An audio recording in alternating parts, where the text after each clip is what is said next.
Mm. Entonces, el ejercicio de hoy es en R, por lo tanto vamos a trabajar con la carpeta que se llama Probit Ordinal. Ah, Nuestra carpeta que es Probit Ordinal tiene un archivo RMD, que es el archivo R Markdown con el que vamos a trabajar el día de hoy. La tabla de datos es el objeto que se llama datos.csv. Los datos están en formato eh, de valores separados por comas. Y ya, es lo que necesitaríamos para trabajar únicamente. Esos dos archivos, el RMD y el CSV. Si quieren seguir la clase y a lo mejor probablemente no hacer ahorita código, pueden abrir el HTML, bueno, descargarlo y abrirlo y van a poder seguir la clase con la versión HTML del R Markdown. Entonces, si descargan todos, tendrían estos archivos. Yo les digo, si siguen la clase, sería con este HTML. Aquí están los resultados ya digamos, de lo que vamos a estimar hoy. Eh, pero vamos a trabajar con este RMD que estoy abriendo justo ahora. Mm, Bien, ¿alguna duda hasta aquí? Vale, ok. Bien, entonces voy a empezar por el planteamiento de cuál es el problema que vamos a analizar. El problema que vamos a analizar hoy es un modelo de respuesta ordenada que se puede modelar como un logit o como un probit. Al igual que el múltiple, también es un logit o un probit. El múltiple, no obstante, se sugiere hacerlo con la función logística, porque es la forma más sencilla de estimarlo. El modelo de respuesta ordenada, claramente cualquiera de los dos caminos es viable. Entonces, el modelo de respuesta ordenada es la extensión del modelo Probit. El modelo Probit, tal cual como o Logit, como lo conocíamos, de respuesta binaria, solo tiene dos posibles respuestas, 0 o 1, bueno, o éxito o fracaso. Los modelos de respuesta ordenada van a tener más categorías, van a tener J categorías. Esas J categorías están ordenadas, es decir, la categoría inferior o la categoría cero es la menos valorada o la menos importante o la que menos nos agradaría conseguir. Y la categoría J mayúscula, digamos, en términos de que hay de cero a J categorías, es la categoría más valiosa. Entonces, si lo quisieran ver, voy a adelantar un poquito lo que quiero hacer.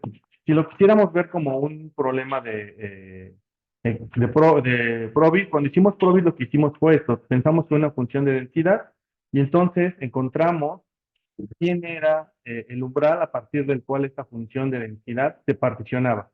Entonces, de este lado teníamos a los que clasificábamos con cero y del otro lado teníamos a los que clasificábamos con 1. ¿Sí? Ahora, la extensión que voy a hacer ahora, que es un modelo Probit o ordenado, implica lo siguiente, es igual, pensar una función de densidad, pero ahora voy a tener J menos un umbral. Es decir, voy a tener un umbral aquí 1, uno, tal cual todos los que estén antes de uno serán categorizados en la primera categoría. Luego, voy a tener un umbral 2, donde voy a decir que todo lo que esté entre uno y U2 será la categoría 2. Y así me voy a ir hasta el U J-1 para decir, bueno, todo lo que esté después de este umbral lo voy a categorizar como la categoría JS. Entonces, lo único que estoy haciendo es una extensión del modelo Probit o Logit de elección binaria a un modelo en el cual, en lugar de particionar en dos la curva de densidad, lo estoy particionando en J grupos. ¿Sí? Vale, ¿hace sentido eso? Ok, vale. Entonces, el problema es muy parecido a lo que ya habíamos conversado. Es, tenemos un modelo subyacente que está aquí, que vamos a decir que es una ecuación lineal, sencilla, que la conocemos, que es decir, hay un conjunto de X, que son factores que pueden explicar un fenómeno, un conjunto de betas, que son los que queremos estimar, y un error que se distribuye normal. Entonces, si tenemos más umbrales, que en el caso de un modelo de elección binaria, entonces planteemos cómo se ve el problema entonces con estos umbrales. Entonces, condicional a nuestro modelo subyacente, entonces Mi problema se resume a esto. Es decir, voy a poner en la categoría y igual a cero, es decir, voy a decir, el individuo será clasificado en cero si resulta ser que su modelo subyacente, que está arriba, es menor a un alfa uno, ¿sí? Ese alfa uno es, digamos, el umbral, o es la partición, el punto de partición de la función de densidad. Luego, voy a ponerlo en uno si su modelo subyacente se ubica entre alfa uno y alfa 2. Y así voy a continuar hasta el último caso, donde voy a decir que va a ser J siempre que su modelo subyacente esté por encima del último umbral. ¿Sí? Es tal cual, pues, lo mismo que grafiqué aquí, pero planteado en desigualdad. ¿Sí? Eh, ¿Alguna duda hasta este punto? Ok, vale, buenísimo. Entonces, si solamente es particionar una función de densidad, entonces eso quiere decir que todo se puede ver en términos de probabilidades. Es más o menos lo que tengo escrito aquí. Es decir, la probabilidad de que el individuo sea clasificado en cero condicionales sus características. El ejemplo que vamos a ver hoy es un ejemplo de videojuegos.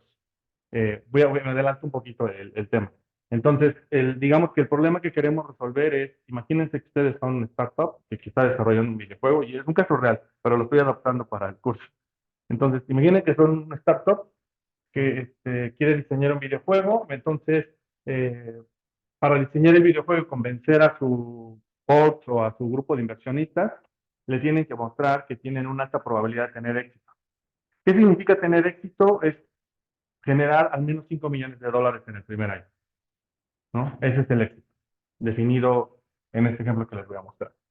Entonces, pero hay diferentes categorías. Los inversionistas no estarán dispuestos a invertir en su videojuego si es que no recuperan los costos. Y más o menos los costos se estiman en 1 millón de dólares. Entonces, si ustedes generan en su primer año menos de 1 millón de dólares, su videojuego no será financiado. Si genera entre 1 y 5, puede, ¿no? Si genera más de 5, ya seguramente. Pero si genera más de 20, ya es un hitazo, ¿no? Es como prácticamente un negocio que no se podría dejar pasar. Entonces, esas son las categorías que voy a utilizar, ¿vale? Bien, pero ahorita regreso a las categorías. Entonces, más o menos, entonces, imagínense que si fuera esa la situación, entonces lo que queremos encontrar es cuál es la probabilidad de que en este caso sea igual a cero, es decir, de que no recupere mi inversión. Vale, entonces, si ese fuera el caso, entonces eso equivale a la probabilidad de que el modelo subyacente sea menor a alfa uno. Entonces, eso equivale, simplemente coloco las ecuaciones, entonces el modelo subyacente yo sé que es xi por beta más epsilon menor o igual a alfa uno, acomodo todas las, digamos, ahí lo dejo, y así puedo escribir la ecuación para todos los demás casos. Entonces, establezco todo en términos de ecuación, ¿vale? Eh, Sí, ya. Hasta aquí es claro este conjunto de ecuaciones. Ok, bien. Luego, entonces, desarrollamos un poco más, por ejemplo, la ecuación P igual a PY igual a cero. Si es igual a cero, entonces lo único que estoy haciendo en este punto es despejar, dejar del lado izquierdo de la desigualdad el epsilon, y entonces me queda que es alfa uno menos xi por beta, dada xi. Entonces, y a eso, en este caso particular, estoy diciendo que es igual. Esto es igual exactamente a la función de densidad acumulada de la normal, justo hasta el valor alfa uno X y beta. Es decir, lo que estoy planteando es lo siguiente, lo voy a poner por aquí. Si tengo una curva de una normal, entonces voy a decir que la probabilidad de que Y sea igual a cero es igual a esta región, pero esta región tiene la característica de que este umbral es alfa uno menos XI por beta. Es justamente ese umbral, ¿sí? Entonces, hasta aquí, todo esto que está aquí esta región es la probabilidad de que Y sea igual a cero, ¿sí? ¿Hace sentido? ¿Todo aquí? Vale. Ahora, ¿cómo se ve la probabilidad de que cualquier caso jésimo, ¿no? Es decir, ¿Cómo se ve la probabilidad de cualquier caso J? Es simplemente la probabilidad de que esté entre el umbral J y el umbral J más uno. Si despejamos, es decir, pasamos de ambos lados de las desigualdades x y por beta, entonces podemos llegar a esta expresión. Y eso equivale, esto es simplemente como reglas de probabilidad, recuerden un poco su curso de estadística, es simplemente podemos particionar esta desigualdad en dos, en una diferencia. La probabilidad de acumular justamente hasta algo menor de AJ más uno menos la probabilidad de acumular el pedacito anterior. Y esa es la región, tal cual, ¿sí? Entonces, ¿cómo lo ilustramos? Es muy sencillo. Entonces, déjenme ponerlo de esta manera. Entonces, para un caso jésimo cualquiera, digamos que aquí esta es la región que quiero delimitar. Lo que estoy diciendo es que el punto inferior es todo lo que se acumula eh, eh, hasta alfa j menos xi por beta, y el superior sería hasta alfa j más uno menos xi por beta. Y esto sería la región que describe a la probabilidad de que y sea igual a j. ¿Hace sentido? ¿Sí? Bien, listo. Entonces ya está. Y bueno, y si esta función de densidad es una normal, pues por eso estoy utilizando el símbolo, me acuerdo de mi profesor de econometría decía navitiva de Star Wars, ¿no? Ese símbolo. Vale. Eh, bien, entonces, este es, para el último caso, es más o menos obvio, es decir, es uno menos lo que se había acumulado hasta justo antes del caso J3. Ya, así de sencillo. Todo entonces equivale a la acumulación si sumamos cada una de estas, eso va a sumar 1. ¿Sí? Ese es el planteamiento. ¿Va? Ok, bien. Ahora, a este amigo que tengo aquí, le voy a llamar, déjenme ponerle aquí nombre y apellido justamente. Este es, a este le vamos a llamar Probi ordinal. ¿Sí? ¿Por qué es un Probi? Porque está basado en una función de densidad, una normal. ¿Sí? Eso es lo primero que estamos asumiendo. ¿Vale? Bien.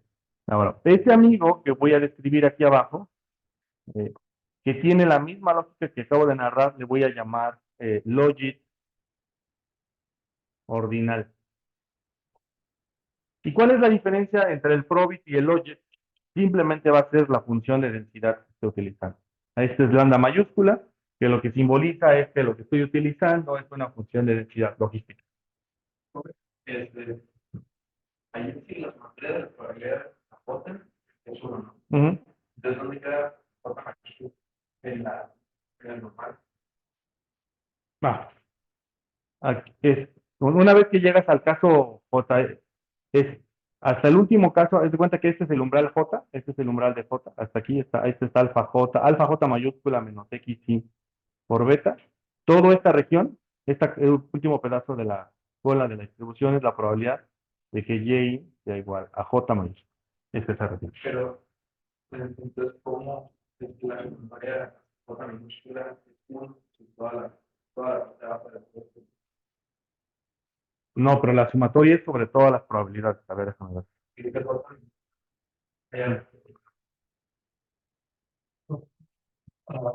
Pero es el índice. ¿Por qué te refieres? No entiendo muy bien la pregunta. O sea, creo que es que por ejemplo, hay una Ujú. Ahora, pero acá estamos haciendo que todo el cacho que queda para atrás es eso, pero también estamos diciendo que queda un restante después de la foto.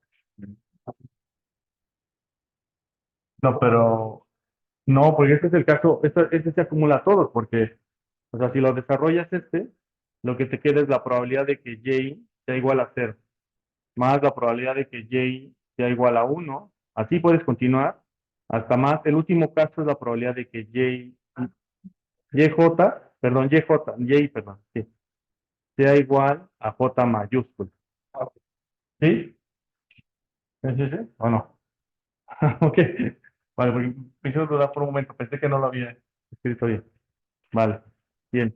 Buenísimo. Entonces, este es un logit ordinal, probit ordinal. Vale. Si lo quisiéramos transformar a un telógico ordinal, simplemente cambiamos, todo es la misma discusión, simplemente cambiamos el objeto o la función de deseo por una logística. Pero es exactamente la misma discusión, no hay mayor, este, no hay cambios adicionales, ¿vale? Bien, y sería exactamente, aquí pongo todas las ecuaciones, están en las notas, ¿vale? Bien, ahora hablemos del proceso de estimación.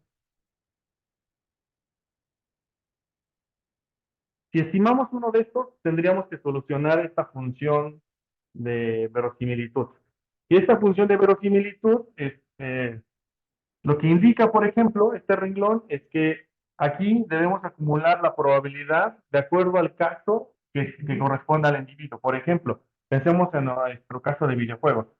Si el videojuego está clasificado en la categoría cero, quiere decir que esta función indicadora, la indicadora i, entre paréntesis cero, será la única que tomará el valor de 1. Todos los demás serán i cero.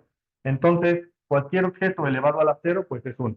¿No? Esto es el producto de puros 1, salvo el primero, que sería la probabilidad. Y eso, multiplicado para todos los casos, es la función de verosimilitud. Esa función de verosimilitud la resolvemos, como ya sabemos, con derivando condiciones de primer orden, condiciones de segundo orden para garantizar que sea un máximo y ya, y encontramos los coeficientes. Y otra vez, lo bueno es que todo es error, ¿vale? Es parte de lo. Sí.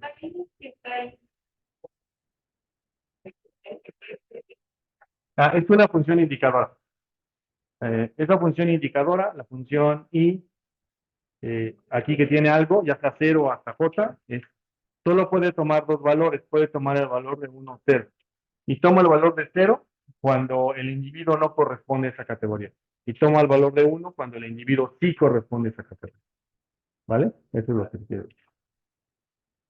Bien. Por último, también en este caso tenemos efectos marginales. Y entonces los efectos marginales, si es un caso continuo, implica resolver esta ecuación. Y es el coeficiente multiplicado por la función de densidad evaluada en el umbral. Entonces tenemos tantos efectos marginales como umbrales, ¿sí?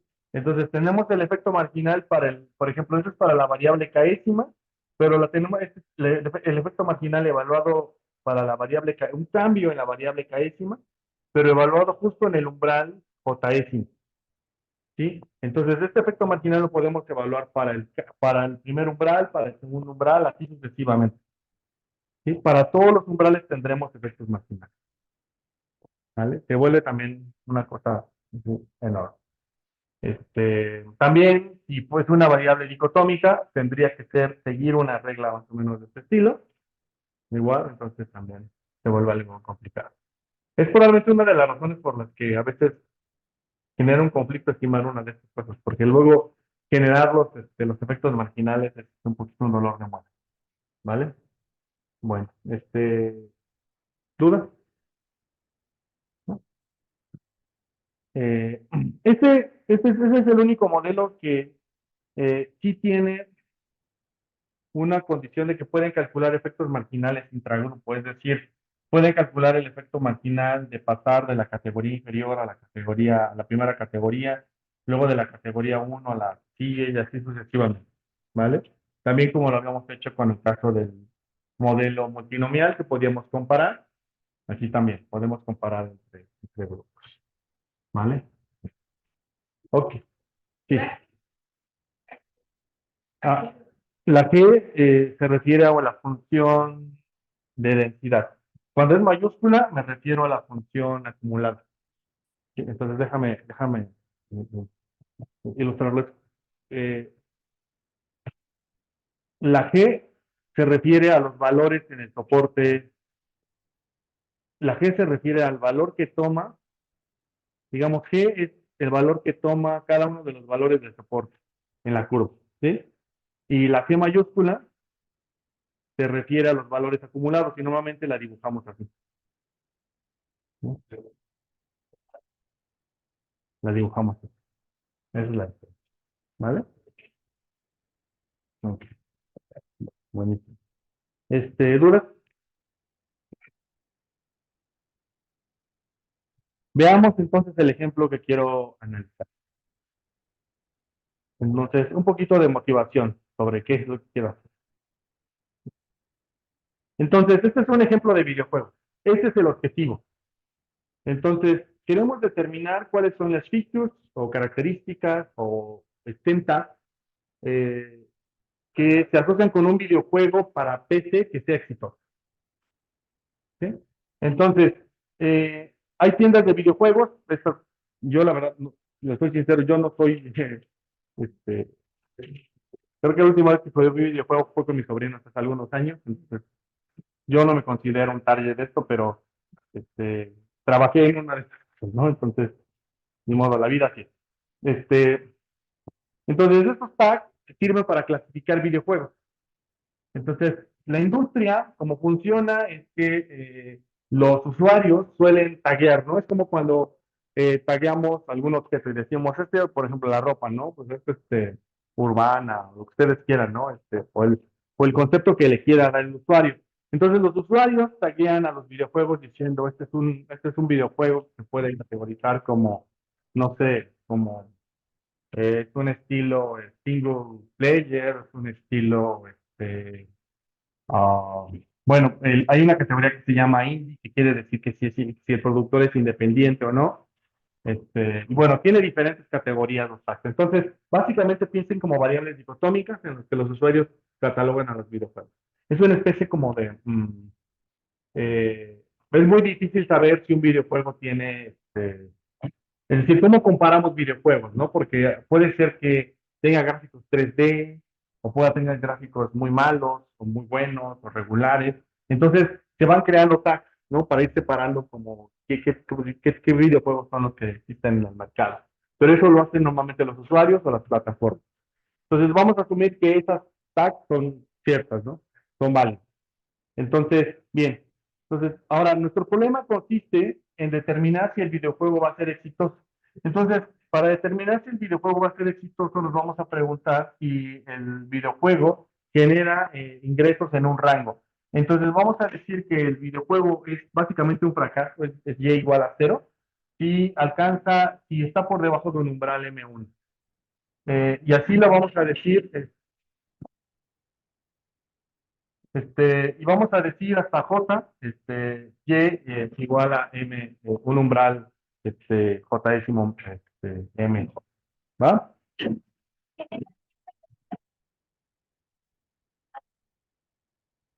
Sí, decimos que si esta mu va a ser un nivel de ingreso. Entonces vamos a decir que va a ser un fracaso si genera por debajo de un nivel de ingreso y va a ser algo intermedio si genera entre un nivel de ingreso M1 y un nivel de ingreso M2. Mi 1 es el primer umbral y mi 2 es el segundo. ¿Sí? Entonces, una de las cosas que estoy asumiendo es que, digamos que los ingresos por videojuego se pueden distribuir así, como una normal. Entonces, en mi caso voy a decir que el primer umbral es $1 millón, el segundo umbral son $5 millones y el tercer umbral son $20 millones.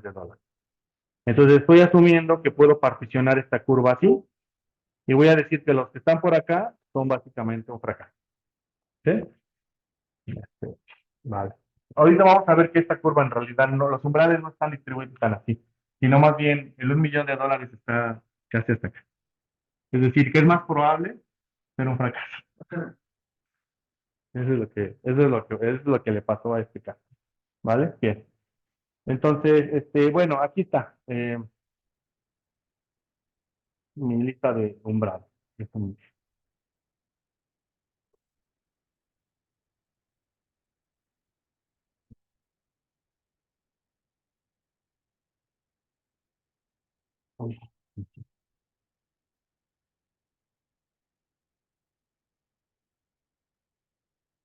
Bien. Entonces, esta es digamos, la categorización que vamos a utilizar. Vamos a decir que el videojuego es un fracaso si genera menos de $1 millón. Es más o menos algo rescatable, si genera entre 1 y 5. Bueno, estos umbrales, ¿cómo se generaron? No fueron umbrales que yo decidí. Esto fue el resultado de hablar con la industria y la industria, o sea, lo que decían, La gente que trabaja en esto dice que si generas menos de $1 millón, no recuperaste ni siquiera tus costos, ¿sí? Entonces, pues estás fuera del mercado, ¿no? O sea, eh, no se puede hacer mucho con este negocio. Si generas entre 1 y 5, al menos recuperas costos de producción, pero bueno, aquí la pregunta es si vale la pena esperar un año para solamente una inversión de $1 millón, este, invertido por un cierto tiempo. Después de lanzar el videojuego, al finalizar el año recuperas 5. Entonces no es una decisión sencilla, porque imagínense que su inversión la inician y les toma 2 años desarrollar el videojuego. Entonces, para cuando llegan al primer año de lanzamiento ya transcurrieron 3 años. Entonces, la pregunta es, ¿esperar 3 años por una inversión de $1 millón? ¿Vale la pena? ¿El costo de oportunidad es suficiente como para esperar 5? ¿Quién sabe, no? De ahí, los inversionistas toman su decisión. Bien, luego, si era entre 5 y 20, bueno, pues básicamente es un negocio rentable, y si genera más de 20 es un hitazo. En la historia de los videojuegos, hasta donde yo sé, hay como 5 videojuegos aquí nada más, que se han generado más de $20 millones en su primer año. Bien. Entonces, estas serían las ecuaciones que describirían nuestro problema. La probabilidad de que Y sea igual a 0 estaría descrita por eso, y la probabilidad de que Y sea igual a 1 sería descrita por esta ecuación, y por igual a 2 sería esta ecuación. ¿Vale? Bien, ¿dudas hasta este punto? Vale. Y, y la 3 sería esta, ¿vale? Entonces, si lo quisiéramos ver en términos ya como utilizando la palabra revenue, el ingreso es básicamente eso. Este sería mi problema que quiero resolver, ¿vale? Bien. Entonces, voy a ir a R para estimar esto, ¿sí? ¿Alguien tiene alguna duda antes de continuar con esto? Ok. Bien, vamos a R entonces. Como les comenté, voy a utilizar este archivo RMD. El archivo se llama estimación ordinal. Es una estimación ya de hace algunos años, la verdad. Es- y sería el objeto.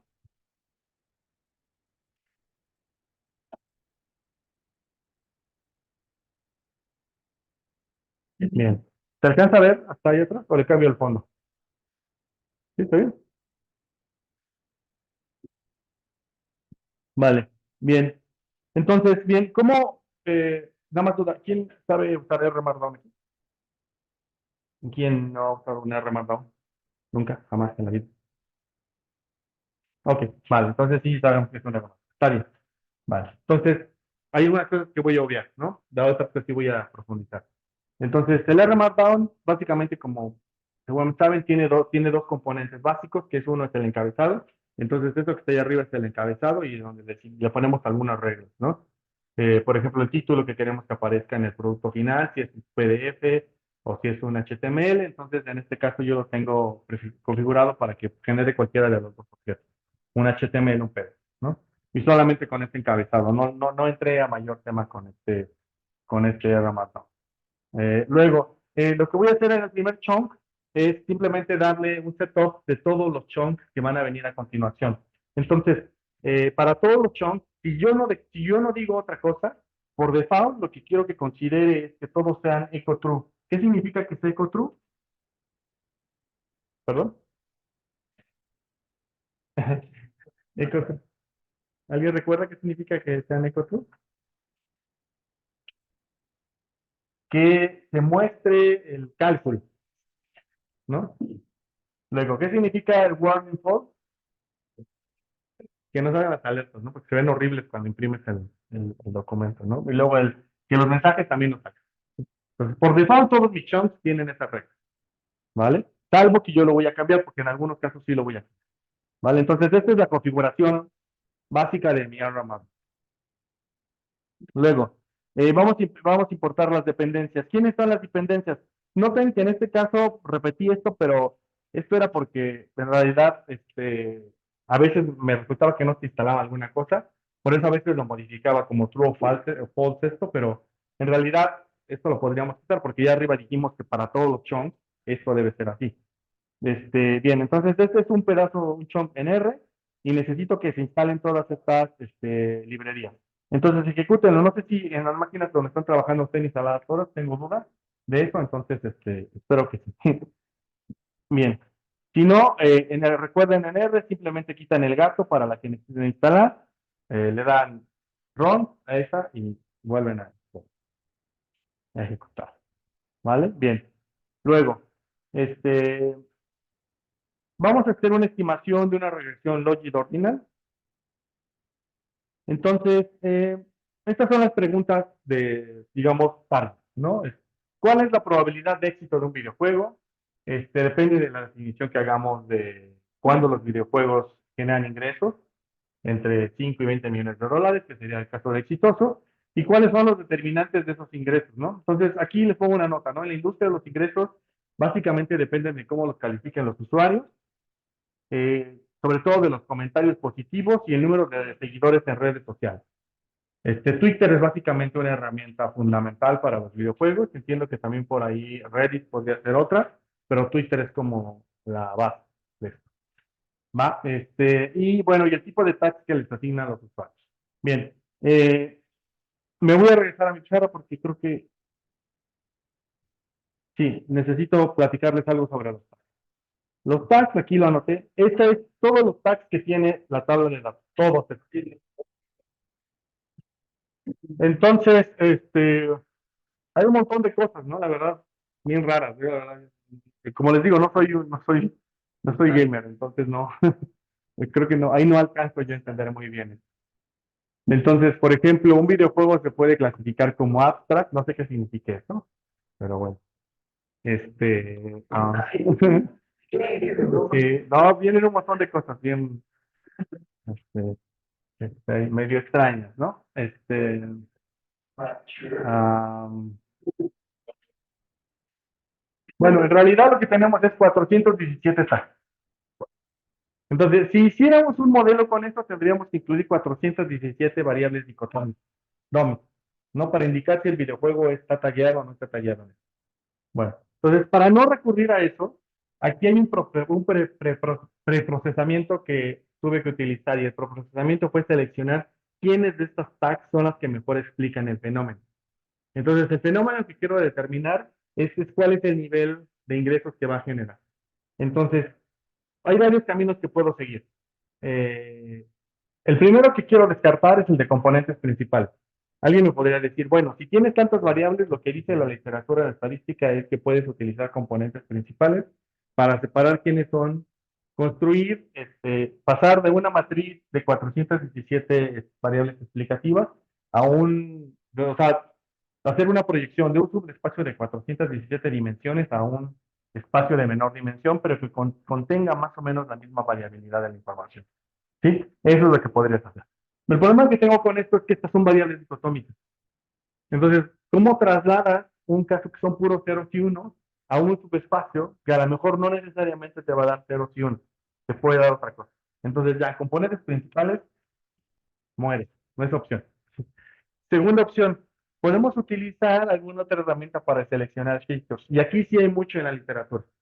Espero que las clases finales nos dé tiempo, pero bueno, hay una cosa que se llama Random Forest o bosques aleatorios, que permite seleccionar quiénes son las variables que pueden explicar mejor un fenómeno.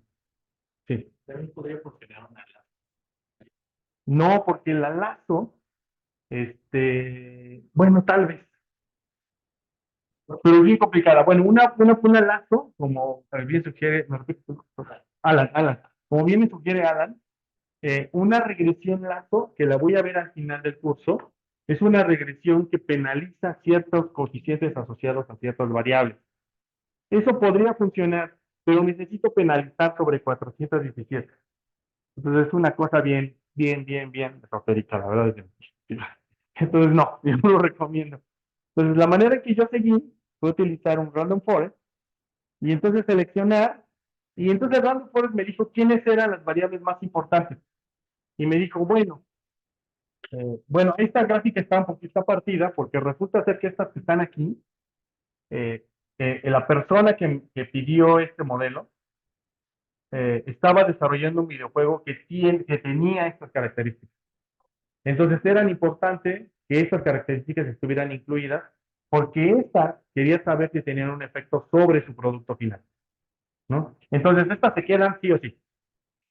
Y todas las demás se seleccionaron con el grado de importancia. Entonces se fueron quedando las que tenían más grado de importancia de acuerdo al modelo Random Forest que utilicé, que fue una reducción. Entonces nos quedamos simplemente con 20 tags. Las 20 tags que mejor explican la distribución de los ingresos. Eso incluye a estas que están acá.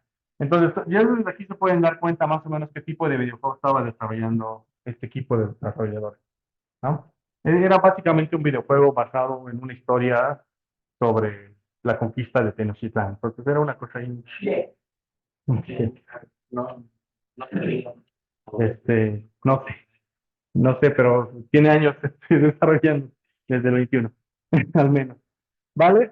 Bien. Y otra alternativa es una correlación de Stroman, que ahí no entro mucho al análisis porque en realidad no la ocupé.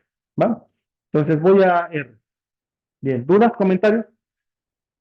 Vale, entonces 417 nos quedamos con 20. Eso es lo que vamos a hacer. Vale, sí, sí, exacto. Son las que, sí, exacto. Eran importantes porque para la toma de decisiones necesitaban saber si tenían un efecto sobre los ingresos. Sí, exacto. No importaba que a lo mejor no tuvieran tanta capacidad explicativa, pero eran importantes porque si no, entonces no podían saber si estaba tomando la decisión correcta. ¿Vale? Bien. Ok. Entonces, ahora, este chunk que tengo aquí, bueno, rapidísimo. Esta que está aquí es, bueno, el resumen de cómo se vería lo que queremos estimar. Ahora bien, carguemos los datos. Entonces voy a cargar los datos y los datos que tengo entonces, tengo 36.415 videojuegos con 60 columnas. ¿Sí? ¿Quiénes son las columnas? Son los 20K y otras columnas que ahorita vamos a revisar. ¿Vale?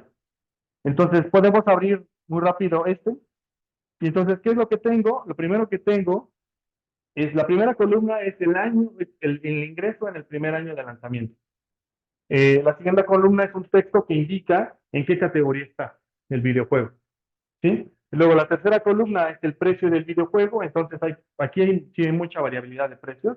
Pues hay videojuegos de $29, hay videojuegos gratis también, hay videojuegos de $3, o sea, hay de todo el año en que se lanzó, el mes específico en el que se lanzó, el número de comentarios positivos en el primer año, el número de comentarios negativos en el primer año, los followers también primer año, los reviews en el primer año, el score. Este score que está aquí es un score que se lo da la plataforma Steam a los videojuegos, ¿no? Entonces 10 es como un score muy bueno y 0 es un score muy malo. Es como las calificadoras de deuda, la verdad, como yo lo veo, ¿no? Es como si te ponen una calificación alta, pues lo vas a comprar porque ya alguien ya lo calificó, ¿no? Pero es un poco como sesgado esa, pero bueno, y probablemente endógena también al sistema, pero bueno, eso también una cosa que quiero que entiendan. Es probable que cuando quieran estimar un modelo Probit, Logit, ya sea binomial, multinomial o ordinal, tenga un problema de endogeneidad. Entonces también hay métodos de variables instrumentales para estos modelos, ¿vale? Este curso de econometría solo se queda en esto, pero ustedes le pueden seguir explorando ahí. Entonces, sus modelos de respuesta múltiple los pueden extender haciendo los paneles, quitándoles endogeneidad y quitándoles heterocedasticidad, ¿vale? Luego, aquí están las 20 tags, que son las que vamos a utilizar. Entonces, ya, básicamente son. ¿Por qué?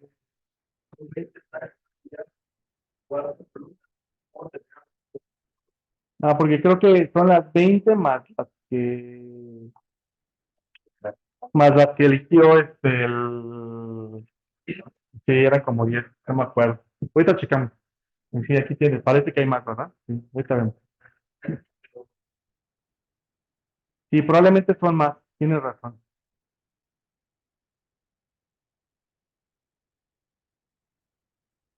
Sí, seguro, aquí más de 20 tasks, tienes razón. Sí, sí, no son únicamente estas 20. Vale, bien.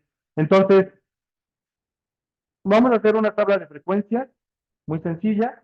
Entonces, ¿se acuerdan? En R pueden utilizar estos pipes, que son esta que tengo aquí.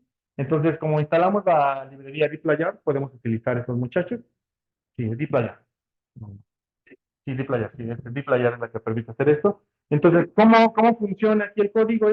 Le doy un objeto. Acuérdense, estamos en programación orientada a objetos. Entonces, el objeto que le estoy dando es la tabla datos y le estoy diciendo a datos, utilizando datos, quiero que cuentes la columna que se llama Cap Review Year, Cap Revenue Year, perdón. Lo ejecutamos y me va a dar la tabla de frecuencia. Entonces, y me dice que tengo 35,000 videojuegos que generan menos de $1 millón. Solo 492 aquí, pero lo más interesante es esto, ¿no? Más de $20 millones ha habido 61 videojuegos en la historia de los videojuegos en el mundo. ¿Vale? Entonces, es un reto esta industria. La verdad, no sé. Quien se anima a invertirle aquí, no sé por qué, pero lo hacen, ¿no? Este, bien. Ah, bien, primera observación. ¿Qué les preocuparía si vieran esta tabla de frecuencias? Solamente de verlo. ¿Les preocupa algo? ¿Qué? ¿Eso qué significa?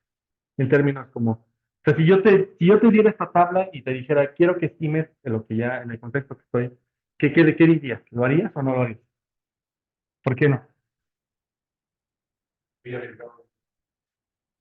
Sí, porque lo que estarías, o lo que primero que pensarías es, bueno, si esto solo lo veo como un modelo frecuentista, es decir, si solo calculara probabilidades por la frecuencia de ocurrencia del fenómeno, podría yo decir con una certeza del 99% que cualquier cosa en la que yo invierta va a generar menos de $1 millón. Y bueno, ahora, ¿cómo creen que se ven las de credit scoring? Por ejemplo, las tablas del 0 y 1 cuando las personas pagan o no pagan su tarjeta. ¿Cuál de las dos categorías creen que tenga más? ¿Los que pagan o los que no pagan? ¿Eh? Los que pagan. ¿Cómo qué porcentaje creen que son los que pagan? Más, yo creo que un 90, tal vez más. Más o menos para que te des una idea. Algo que podríamos pensar que es malo, por ejemplo, es Financiera Rural, que era una institución de banca de desarrollo que entregaba créditos al campo, que por cierto este gobierno también desapareció. Este, y bueno, ellos tenían una cartera vencida del 4%, es decir, el 96% de los créditos lo estaban pagando. Entonces, imaginando ese escenario, ¿por qué creen que las personas siguen estimando modelos de credit scoring? O sea, no se les da a todos. No se les da a todos, ok, estoy de acuerdo. Ahora, entonces, si no se les da a todos, aún así, entonces alguien me podría decir, pero es que no vale la pena hacer un modelo ahí, porque si el 96% de las personas te pagan, lo más probable es que te paguen. Que ya les diste, y que ya les diste un crédito. Entonces ahí nos falta una historia, que es hubo un paso previo, ¿no? Que fue primero que seas candidato o no candidato de crédito, ¿no? Entonces, uno de los problemas que tenemos con este dataset es que somos miopes. No podemos ver todo el proceso, porque hubo aquí un proceso también de selección. Hubo muchas ideas que no se desarrollaron como videojuegos, ¿no? Entonces, algo pasó, no se decidieron como videojuego, pero ese es el resultado. Este, y entonces, ¿cómo le hacemos? ¿Cómo tratamos de compensar ese hecho? Bien, la manera en que yo sugiero que lo hagamos es tratemos de rebalancear esta cosa. Es decir, disminuyamos el número de elementos que están a la categoría 1 para que esto no se vea tan desbalanceado y entonces el modelo no se sesgue por la alta frecuencia de la primera categoría, sino más bien trate de establecer un conjunto de reglas dentro de un dataset que tiene ciertas características. ¿Y cómo lo vamos a hacer? Rebalanceando, que ahorita voy a regresar a eso. ¿Vale? Entonces, bien. Luego de eso, lo primero que voy a hacer es que para poder modelar un próbido ordinal, lo que voy a hacer es volver la variable de interés una variable categórica pero ordenada, ¿sí? Entonces, ¿cómo le digo a R que la variable, que el texto, o sea, que no solo es categoría, sino que además tiene un orden? Lo hago con la función factor. Le digo, quiero que el factor, que construyas un factor de la variable que se llama cat_ref_year y que el orden que está ordenada. ¿Cómo es el orden? Este es el orden que debe seguir, ¿sí? Entonces, la categoría uno es esta, es la más baja, y la categoría más alta es la 4, ¿sí? Y luego voy a volver a contar los registros. Y noten cómo cambia la tabla. La tabla ahora aquí dice OR, y la que estaba arriba simplemente decía chat, ¿sí? ¿Notan la diferencia? Sí, esa es la diferencia. Es un objeto distinto. Bien. Ahora bien, voy a crear variables categóricas para los comentarios. Otra vez, los comentarios también tienen un sesgo de que es más probable que tengas comentarios, que tengas pocos comentarios, y muy pocos videojuegos tienen muchos comentarios. ¿Por qué? Hay un tema de publicidad, ¿no? Que no estamos capturando. Entonces, para tratar de como hacerlo para tratar de hacer lo más pequeño el sesgo que esto puede generar, creamos grupos. Entonces, básicamente lo que vamos a hacer es asignar categorías, es decir, si tienes menos de 4 comentarios, serás la categoría uno. Si tienes entre 4 y 60, serás la categoría 2. Si tienes más de 60, serás la categoría 3, ¿no? De comentarios positivos. Más o menos para followers es una regla parecida. Y bueno, aquí es lo único que hago es segmentar una variable que es continua. Sí, bueno. Pero no determinaría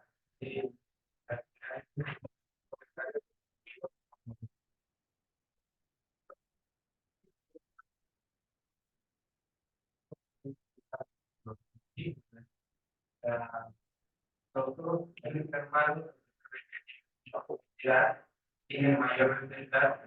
Sin embargo, hay personas que el mismo juego incluyen mecanismos positivos de la. Entonces ahí puede existir un problema. Es un problema de endogeneidad, sin duda. Esta variable puede ser endógena a nivel de ingreso. Sí, estoy de acuerdo contigo. Sí, lo que estás describiendo es un problema de endogeneidad. Sí, no lo corregí. Está bien. Sí, no, no está corregido. Voy a tener que aprender a vivir con esto. ¿Vale? Entonces, los followers queda más o menos así. Y el tema de los comentarios, más o menos, ¿no? ¿Vale? Bien. Luego de aquí, hacemos estadísticas descriptivas. No me voy a detener mucho aquí. Les voy a pasar más o menos rápido. Si tienen su R con fondo blanco, se va a ver claramente. Aquí no se ve porque mi fondo es negro y las letras son negras, entonces no se ve nada.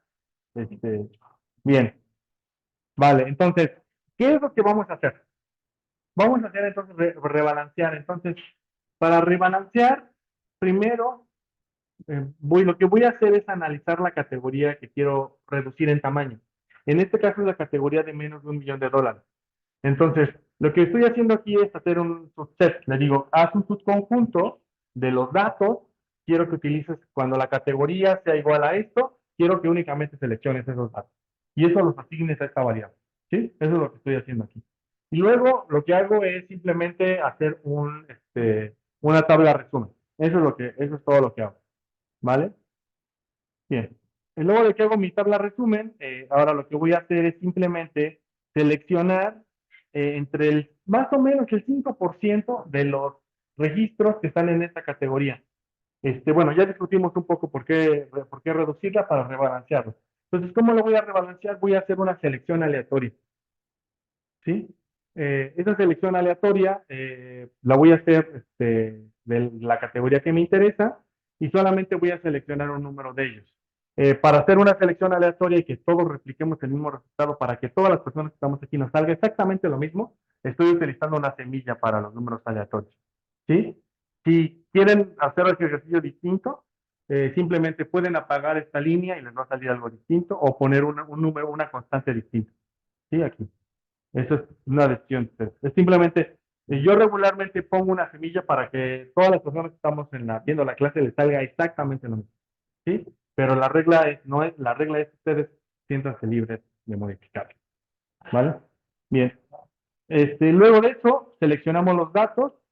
Entonces, lo que voy a hacer es esto, es un sample de el número de renglones de que están aquí. Quiero que seleccione por renglones y que solamente me seleccione 1700, de los casi 35,000 que hay ahí, solamente me seleccione 1700.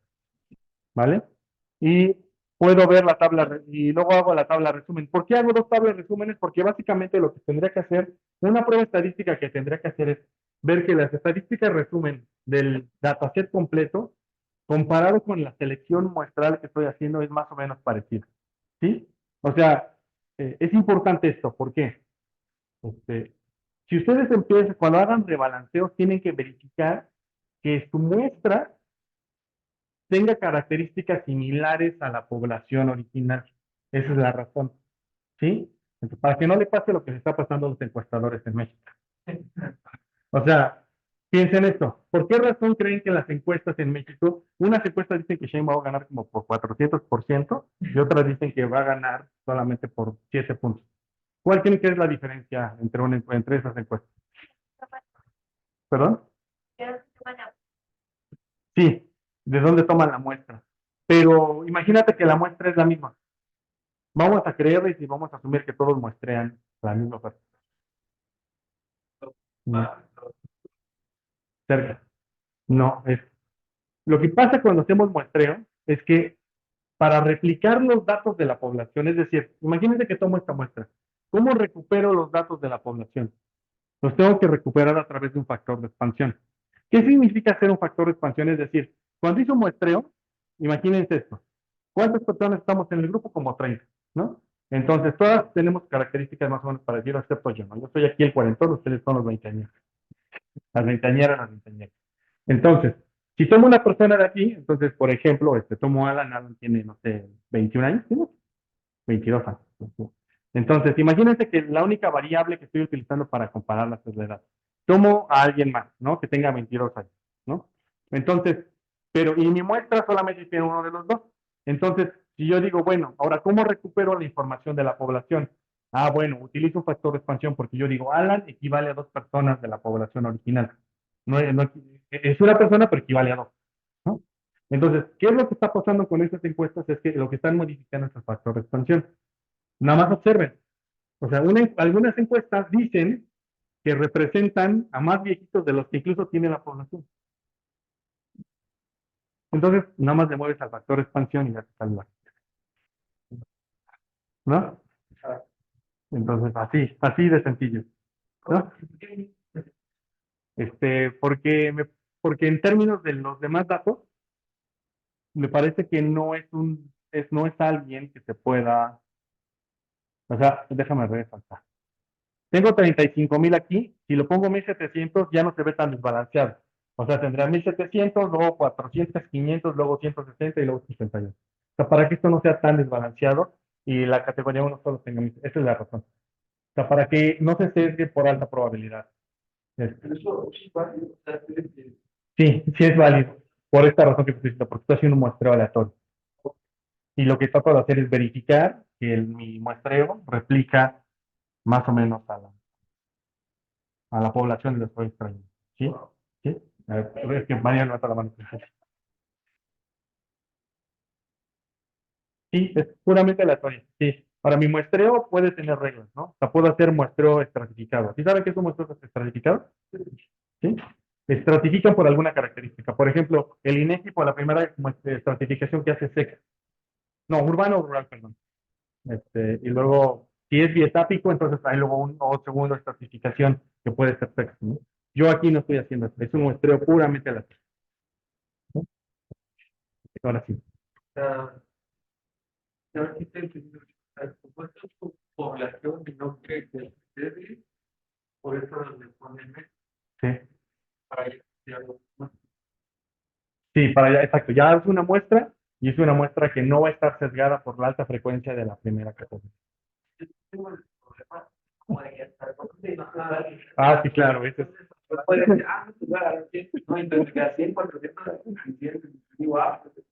No, bueno, aquí sí hay reglas, o sea, sí hay como fórmulas para calcular el tamaño óptimo de la muestra, dependiendo de cuánto error quiero dejar, ¿no? Entonces sí hay, o sea, sí sigue una regla, pero aquí no la puse, pero sí hay, ¿qué regla? Sí, sí, entiendo que dices, pero ¿por qué no? Es como las encuestas de elecciones, ¿no? ¿Por qué eligen 1000 personas? Bueno, porque están asumiendo que hay un error en su estimación, ¿no? Vale. Ok, bien, entonces, eh, aquí estoy, no me quedé. Sí, aquí en el set, entonces aquí estaría la tabla. Lo que tendré que comparar es simplemente que se parecen, ¿no? Luego de eso, lo único que voy a hacer es junto mis datos y lo que tengo es que ahora se ve así mi objeto.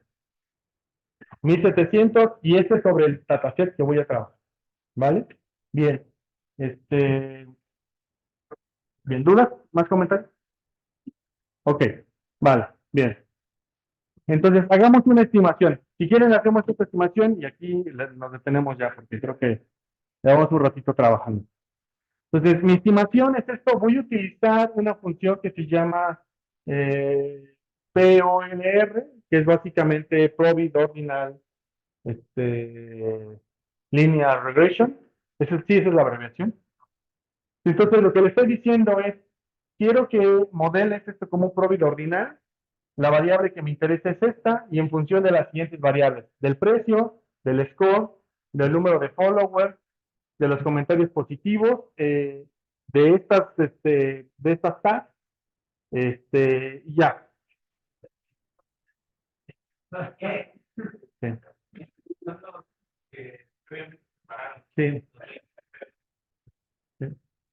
Son los tags seleccionados. Y están tan raros algunos, yo no sé, bueno. No, yo no soy gamer, yo les digo, ahí sí, me declaro, no me queda muy claro por qué ponen esos tags, pero bueno. ¿Eh? Esos son los números. Vale. Y aquí hay una opción que vamos a utilizar. Esta opción que está aquí, lo que voy a hacer aquí, bueno, el primero, el modelo que voy a utilizar es logístico, ¿sí? Es un logit ordinal, no es un probit ordinal, un logit ordinal, por eso. Luego, voy a guardar la estimación en estos gestos. Entonces, ¿por qué guardo el modelo? Bueno, porque este ejemplo está aquí, tal vez si nos da tiempo lo vamos a llevar a un concepto de Machine Learning. Eso quiere decir que después, si nuestro modelo es bueno, lo podemos poner en producción para que alguien, por ejemplo, prediga cómo le va a ir a su videojuego, ¿no? Eso es básicamente el objetivo. Por eso guardamos el modelo. Sí. G es igual a... Ah, ya, calcula la matriz hessiante.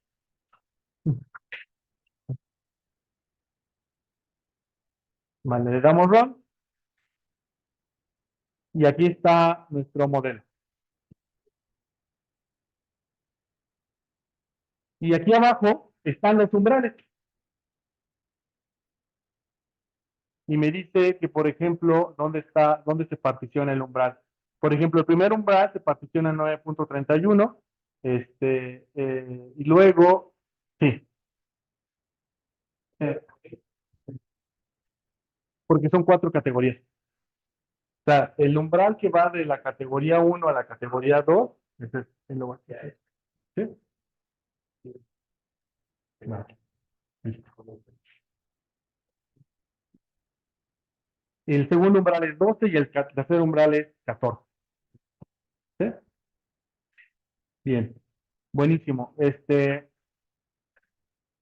Bien, hasta aquí le quiero dejar por hoy. No sé si tengan alguna duda o comentario, queja, sugerencia.